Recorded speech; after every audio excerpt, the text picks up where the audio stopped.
নারী শক্তি আয়োজিত আজকের এই আলোচনা সভা এবং নারী সমাবেশে সকলকে জাতীয় নাগরিক পার্টি এনসিপির পক্ষ থেকে শুভেচ্ছা জানাচ্ছি, সালাম জানাচ্ছি। আজকে সারা দেশ থেকে আপনারা কষ্ট করে এসেছেন, যারা জুলাই গণ অভ্যুত্থান এবং গণ অভ্যুত্থান পরবর্তী সময়ে নানাভাবে রাজনীতি বা এই যে রাষ্ট্র গঠনের, নতুন বাংলাদেশ গঠনের এই আন্দোলনে যুক্ত হয়েছেন, সে পরিচিত মুখগুলোকেই আমি দেখতে পাচ্ছি এখান থেকে বিভিন্ন বয়সের, বিভিন্ন শ্রেণীর, বিভিন্ন পেশার। আজকে আমরা জানি আজকে 14ই জুলাই। এই 14ই জুলাইয়ের একটা গুরুত্ব আছে।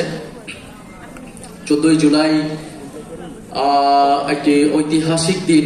যারা আমরা জুলাই গণ অভ্যুত্থান দেখেছি, অংশগ্রহণ করেছি, আমাদের এই 14ই জুলাই 2024-এ আমাদের বৈষম্যবিরোধী ছাত্র আন্দোলনের যে কর্মসূচি ছিল, রাষ্ট্রপতি তৎকালীন এবং দুঃখের বিষয়ে বর্তমান সময়েও তিনি আছেন এখনো, তো সেই রাষ্ট্রপতি বরাবর আমরা স্মারকলিপি দিয়ে এসেছিলাম যে আসার কর্মসূচি ছিল, আমাদের যে ধারাবাহিক কর্মসূচি চলমান ছিল সেটার অংশ হিসেবে।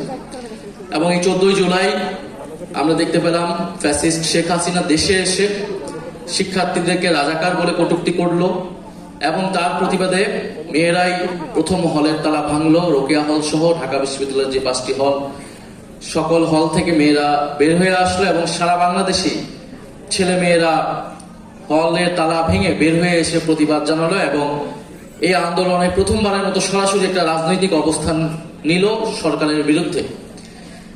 এবং ফলশ্রুতিতে 15ই জুলাই আমরা দেখলাম যে ঢাকা বিশ্ববিদ্যালয়ের নারী শিক্ষার্থীদেরকে টার্গেট করা হলো।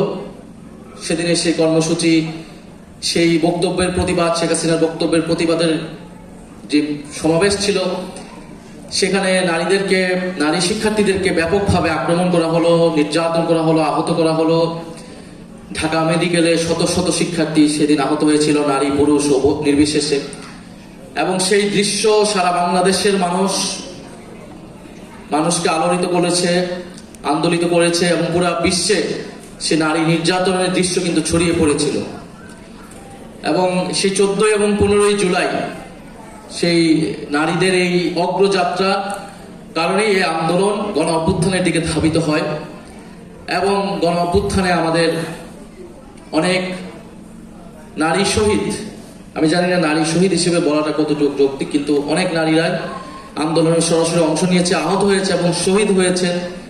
শহীদ মেহেরুন্নেসা, নাইমা সুলতানা, রিয়াগফ সহ আমরা জানি কয়েকজন শহীদ হয়েছেন। অনেকে সরাসরি আন্দোলনে গিয়ে রাজপথে শহীদ হয়েছেন।